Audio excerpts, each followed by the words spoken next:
In January of 1990, General Motors unveiled the first impact concept car at the LA Auto Show. It was a silver two-seater that looked sort of like a smushed up flying saucer. This would go on to become the EV1, which was the first major mass-produced electric vehicle from an important car maker. I was one of the early test drivers. The EV1 was a pioneering effort, and back then nobody knew anything about an electric car. So it was kind of fun being, among the first wave of drivers for this. That's my dad, Mark Maynard. He writes about cars for the San Diego Union-Tribune, and he's been doing it since the 90s. It was my first electric vehicle. It was transformative in how I viewed what an electric car is. It's very simple. As I recall, it came to my house and we plugged it in, we drove the car, we tested it, we lived with it for a few days. I didn't have a charger at home. I just plugged into the wall, which is slow charging, but it still kept up. And overnight, it would give you enough charge to do your errands and running around. I could see lots of opportunities for buyers with this. By 1996, if you were a resident of Southern California or Arizona, you could lease an EV1 for about $400 or $550 a month. Back then, this was high technology, and it worked well. This experiment unfortunately ended in 2003, with only 1,000 EV1s produced. GM shut down the production line, leasing came to an end, and most of the cars were crushed. General Motors had a lot of very passionate EV1 owners, and when it came back, they had to pull those cars back. They didn't want to get rid of those cars because that whole effort with EV1 was a living test bed, that they worked with the owners. You could lease that car for however much it was, and they wanted input. They were going to see how that car worked. How was the range? What were the temperature cycles on it? The thermal capacity on it? The heating aspect. And, as the EV1 went away, it took years to come back with another electric car or an electrified car. Today, electric vehicles are making a comeback. So far, 10 countries and a handful of cities around the world have announced total bans for gasoline or diesel.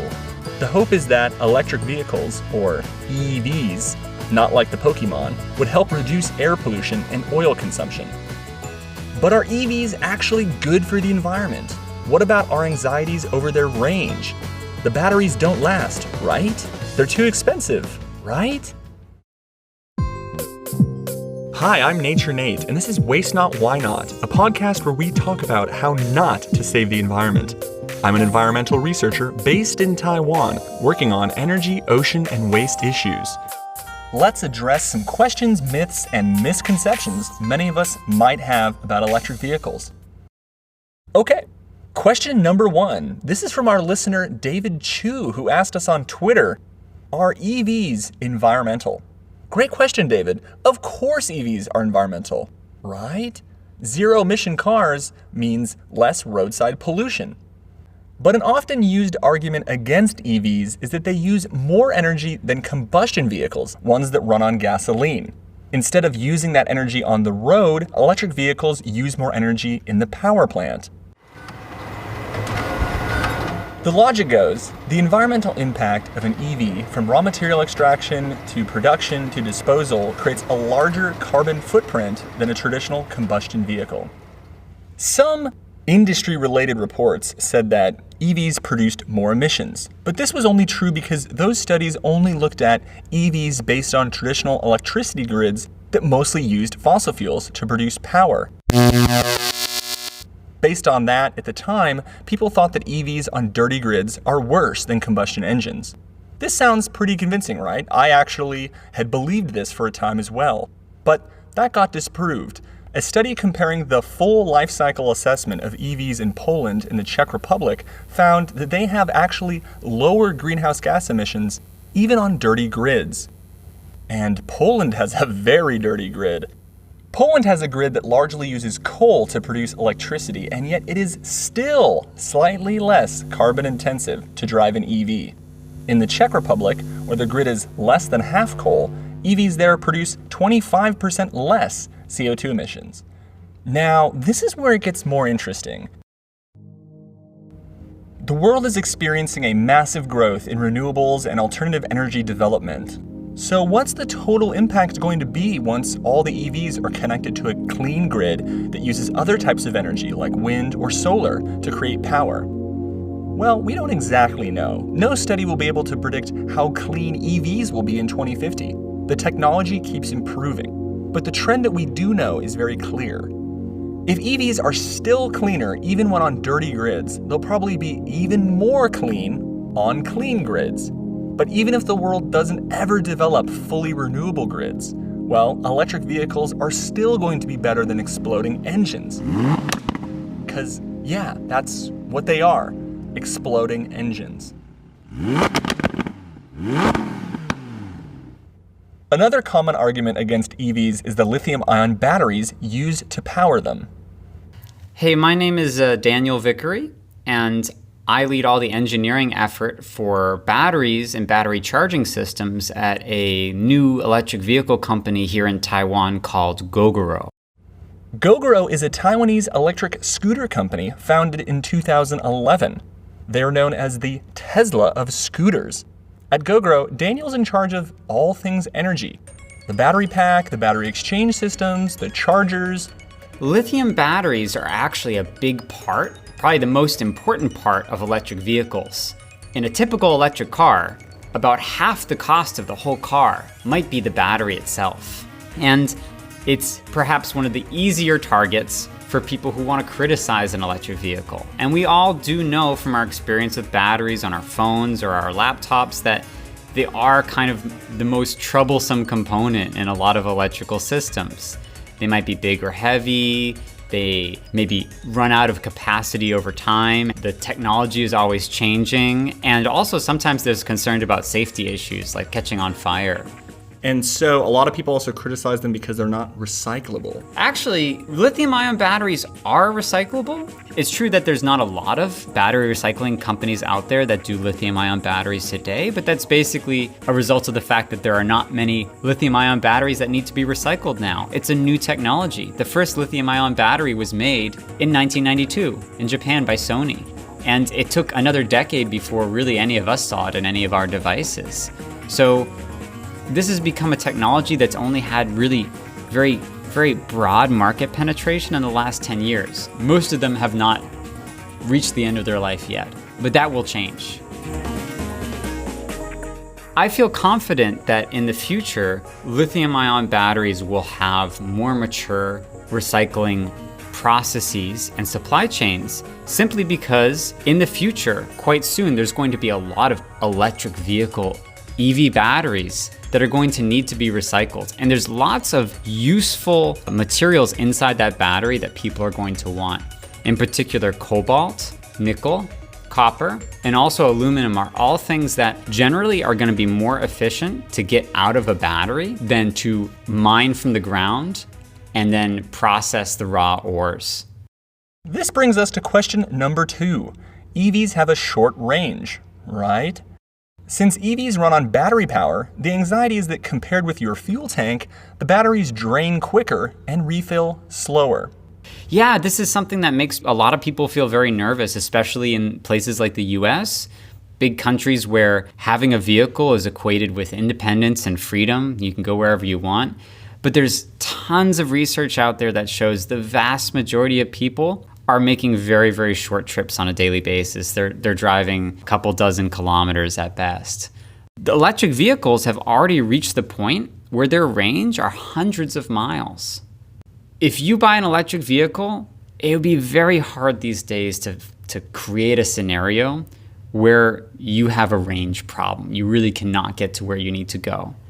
And if that is really a problem, it's going to be a once in years event where, you can go rent a gas vehicle for that one trip. Maybe this range anxiety relates more to the American subconscious, who likes to imagine they will just leave work or school one day and drive 400 miles from Los Angeles to start a new life in San Jose. And an EV, well, an EV can't actually do that. But today's EVs have a pretty good range. A Tesla can get you from Waco, Texas to Corpus Christi without recharging. A Chevy can make it from Boston to Manhattan, and a Nissan can take you from Chicago to Milwaukee. That doesn't sound too bad, does it?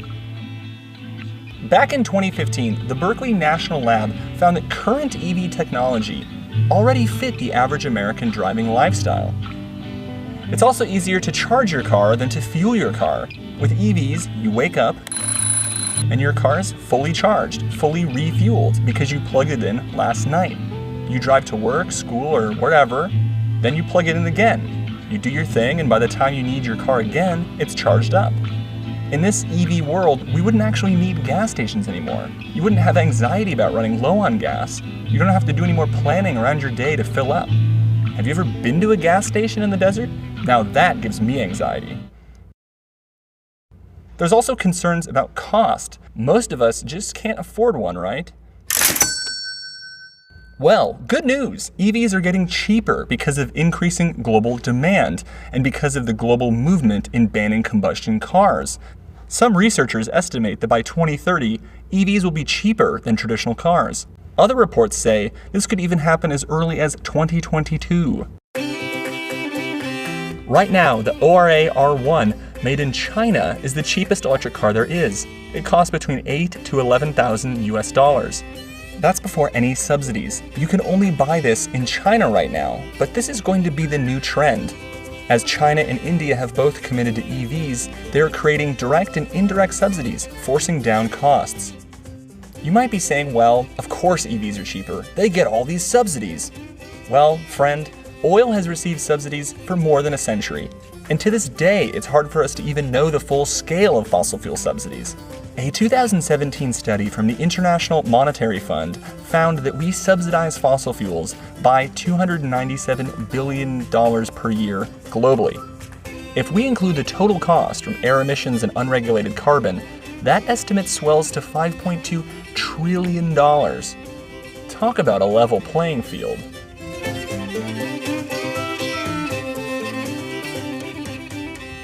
So, these are the myths, but things have really shifted, and here's the reality. The US and the EU have done more of a carrot-style approach until recently, offering credits for vehicles. But that's all about to change, as cities and countries are moving towards EVs in an aggressive way by banning combustion engines. Now let's look at some of the places in the world where electric vehicles have taken off. In Norway, 20% of new vehicles registered in 2017 were EVs.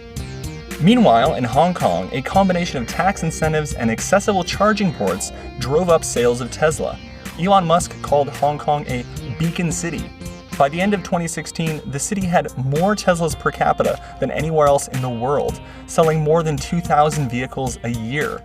It's also the only city I've been to where my Uber ride was in a Tesla. The sad thing is that in Hong Kong, sales dropped dramatically as soon as those tax incentives were taken away. So ultimately, what really matters is the government's plan for wide-scale fossil fuel cuts.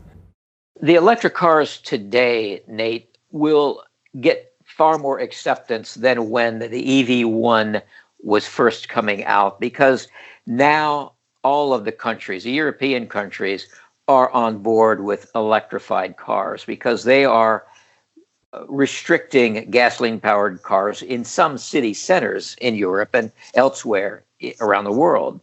So the manufacturers now are pushing electrification. There's a big interest in it to make it work, and it will have to work. Now, on that list of 10 countries and cities we mentioned earlier, there are actually some weird members in addition to usual suspects. France, the Netherlands, Los Angeles? Yes, that's right. I didn't really believe it either. LA wants to ban all fossil fuel vehicles by 2030. With ample solar potential, it kind of makes sense. But it's a huge shift for a major car center like LA. Given the great EV failure of the 1990s, let's see how this one goes. The two main surprising countries on the list I want to talk about are India and China. Now, travel back with me 20, 30, 40 years and tell someone that any country is going to fully commit to electric vehicles, let alone India and China. Most people would be dying of laughter and disbelief. Yet, here we are. An easy explanation is that these two countries have the worst air pollution in the world right now, so it makes sense that they want to develop emission-free policies. But is that really why they're doing it? There are reasons beyond the environment to adopt electric vehicles. At least that's my theory. It's about oil. China is the largest oil importer in the world, and India imports 80% of its oil needs. This is a major security risk in a part of the world that is just waiting for conflict. These two countries combined also account for 1/3 of the world's total population. So if you don't need to spend oil for your transportation sector, you can prioritize it for your military? But if we're building more EVs, that means exploding electricity usage. Where will we get all that energy from? There is very steady incremental progress to make batteries higher capacity, cheaper, safer, and it's happening. And there are a lot of people invested in making this happen. There are probably thousands of PhDs trying to get their theses on this. There's a lot of companies putting in billions of dollars, especially auto companies, to make this happen. The next kind of promising technology in the battery space is what's called a solid state battery. Most batteries use kind of an organic electrolyte, which is this kind of liquid that allows the electric charge to flow in the battery. Replacing that with a solid actually makes the battery much safer. And because solids are denser, it also can help make the battery hold much more energy. But that's still something that's really kind of mostly in the research stage right now. Overall, the concept of cars is a ridiculous one. Big, expensive, metal engines, oil-guzzling, scary danger tubes. But we're not going to get rid of them. And all cars, no matter what, are going to have an environmental impact. Yes, EVs are green, and they're only going to get more environmental with time. Batteries are getting better, the range is getting longer, and they're even getting cheaper. More importantly, governments are planning for zero-emission roads across many jurisdictions.